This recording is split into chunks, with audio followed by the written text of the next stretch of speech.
L-għada li l-Pulizija wetqet rejd li matul nġabru aktar minn 150 persuna li nstabu jgħixu f'irkejjen żgħar f'sitwazzjoni deskritti degradanti, One News huwa informat li l-post għadu f'sitwazzjoni prekarja u mhux post li fih jistgħu jgħixu n-nies. Sorsi qrib l-awtoritajiet tas-saħħa qalu li fl-aħħar sigħat beda xi tindif fil-binja li wassal ukoll għall-infestazzjoni ta' wirdien. L-awtoritajiet qed jisqu li l-post għandu jingħala u qegħdin jitolbu lil persuni li qed jgħixu fil-post biex jixbru ħwejjeġhom u joħorġu l barra.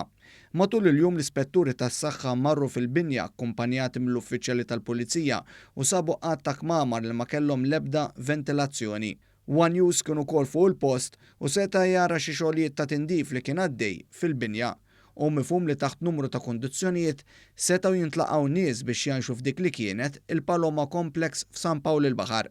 Minkejja dan sorsi qrib l-investigazzjoni qalu lil dan l-istazzjon li l-awtoritajiet finanzjarji jinvestigaw jekk kien iċċetti tħallas it-taxxa u l-VAT dovuta fuq il-ħlasijiet li kienu qed iħallsu l-immigranti li kienu qed jgħixu fil-binja. Immigranti li tkellmu ma' dan l-istazzjon qalu li kienu qegħdin iħallsu bejn 200 u 350 euro kera fix-xahar.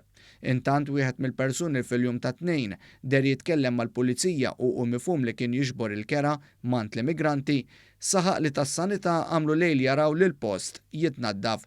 Saħansitra qal li nbidlet l-amara ġol-post. U qal dan wara li oġġezzjona l-ħidma ta' One News tant li f'ħinijiet minnhom ta' is-salt u attakka kru ta' dan l-istazzjon.